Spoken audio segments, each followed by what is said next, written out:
Bismillahirrahmanirrahim. Assalamualaikum warahmatullahi wabarakatuh. Alhamdulillah rabbil alamin. Wassalatu wassalamu ala asrafil anbiya'i wal mursalin wa ala alihi washabihi rasulillahi ajmain. Rabbi israh li sadri wa yassir li amri wa hlul 'uqdatam min lisani yafqahu qawli. Yang pertama-tama, marilah sama-sama kita mengucapkan rasa puji syukur kita kehadirat Allah Subhanahu wa taala yang telah memberikan kita kesehatan di masa pandemi ini. Yang kedua kalinya tidak terlupakan buat baginda Nabi besar kita Nabi Muhammad SAW dengan ucapan Allahumma sholli ala sayyidina Muhammad wa ala ali sayyidina Muhammad. Assalamualaikum ya Rasulullah, assalamualaikum ya Habibullah. Baiklah, pada video kali ini saya buat bertujuan untuk memenuhi tugas dari Bapak dosen Muhammad Afdal Askar sebagai tugas ujian akhir semester. Adapun judul yang saya angkat pada video kali ini yaitu mengenai tentang peradilan hak asasi manusia. Jadi kita masuki hak asasi manusia. Hak asasi manusia adalah konsep hukum dalam normatif yang menyatakan bahwa manusia memiliki hak yang melekat pada dirinya karena ia adalah seorang manusia yang mempunyai kemampuan dimanapun dan kapanpun ataupun siapapun. Jadi hak asasi manusia ini melekat pada diri seseorang itu sejak dia lahir di muka bumi ini. Sejak dia merasakan hidup di muka bumi ini, maka hak asasi manusia itu telah datang di dalam dirinya. Secara konseptual, hak asasi manusia tidak dapat dilandaskan pada keyakinan bahwa hak tersebut dianugerahkan oleh Allah Subhanahu wa taala. Jika kita lihat dari sudut pandang internasional, bahwasanya hak asasi manusia dapat dibatasi atau dikurangi dengan syarat-syarat tertentu. Pembatasan biasanya harus ditentukan oleh hukum, memiliki tujuan yang sah dan diperlukan dalam suatu masyarakat demokratis. Sementara itu, pengurangan hanya dapat dilakukan dalam keadaan darurat yang mengancam kehidupan bangsa dan pecahnya perang belum mencukupi syarat tersebut.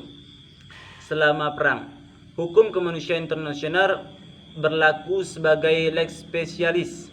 Walaupun begitu, sejumlah hak tetap tidak boleh dikesampingkan dalam keadaan apapun, seperti hak untuk bebas dari pendudukan maupun penyiksaan.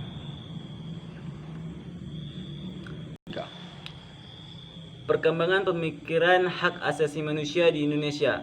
Jadi pemikiran hak asasi manusia periode sebelum kemerdekaan yang paling menonjol pada Independence Party adalah hak untuk mendapatkan kemerdekaan serta mendapatkan perlakuan yang sama. Hak kemerdekaan sejak kemerdekaan tahun 1945 sampai sekarang di Indonesia telah berlaku 3 undang-undang dasar dalam 4 periode. Yang pertama yaitu periode 18 Agustus 1945 sampai 27 Desember 1949 berlaku Undang-Undang Dasar 1945. Periode kedua yaitu 27 Desember 1949 sampai 17 Agustus 1950 berlaku Konstitusi Republik Indonesia Syarikat.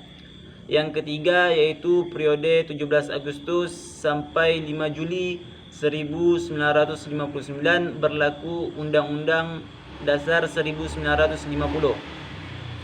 Periode keempat yaitu 5 Juli 1959 sampai sekarang berlaku kembali Undang-Undang Dasar 1945. Baik, kita masuki yang selanjutnya yaitu macam-macam hak asasi manusia. Jadi ada beberapa macam mengenai tentang hak asasi manusia ini. Yang pertama yaitu hak asasi pribadi. Jadi hak ini merupakan hak yang berhubungan dengan kehidupan pribadi setiap orang. Contohnya yaitu tentang hak memilih, hak untuk menyampaikan pendapat dan lain sebagainya. Selanjutnya kita masuki hak asasi politik. Jadi ini merupakan hak asasi dalam kehidupan politik. Contohnya yaitu hak dipilih dan hak memilih. Kita masuki hak selanjutnya yaitu hak asasi ekonomi. Jadi hak ini menyangkut hak individu dalam hal perekonomian. Contohnya kebebasan dalam jual beli. Kita masuki hak selanjutnya yaitu hak asasi peradilan. Hak dalam memperoleh perlakuan sama dalam tata cara pengadilan. Contohnya adalah hak untuk mendapat pembelaan hukum, hak untuk mendapat perlakuan pemeriksaan, penyidikan, penangkapan, penggeledahan, dan penyidikan antarmuka. Hak selanjutnya yaitu hak asasi sosial budaya. Hak ini terkait dalam kehidupan masyarakat. Contohnya adalah hak untuk menentukan, memilih, dan melakukan pendidikan. Selanjutnya hak asasi hukum. Jadi hak asasi hukum adalah hak untuk mendapatkan kependudukan yang sama dalam hal hukum dan pemerintahan. Contohnya itu adalah mendapatkan perlakuan yang sama dalam bidang hukum dan pemerintahan. Kita masuki materi selanjutnya yaitu tentang ciri-ciri hak asasi manusia. Jadi ada beberapa ciri-ciri mengenai hak asasi manusia ini. Yang pertama yaitu hak tidak diberikan kepada seseorang, melainkan merupakan hak semua orang, baik itu hak sipil, politik, ekonomi, sosial, atau hak budaya. Yang kedua yaitu hak tidak dapat dicabut, dihilangkan, atau diserahkan. Yang ketiga yaitu HAM atau hak asasi manusia bersifat hakiki, yaitu hak yang sudah ada sejak manusia dalam kandungan. Selanjutnya yaitu hak asasi manusia yang sifatnya universal, sehingga berlaku bagi semua manusia tanpa memandang status, suku, genre, dan perbedaan lainnya. Selanjutnya kita masuki materi selanjutnya yaitu tentang undang-undang yang mengatur hak asasi manusia. Jadi ada beberapa pasal yang mengatur hak asasi manusia di Indonesia ini. Yang pertama yaitu pasal 28A mengatur tentang hak hidup. Yang kedua pasal 28B ini mengatur tentang hak berkeluarga. Yang ketiga ini pasal 28C mengatur tentang hak memperoleh pendidikan. Yang keempat pasal 25D ini mengatur tentang kepastian hukum. Yang kelima pasal 28E yakni mengatur tentang kebebasan beragama.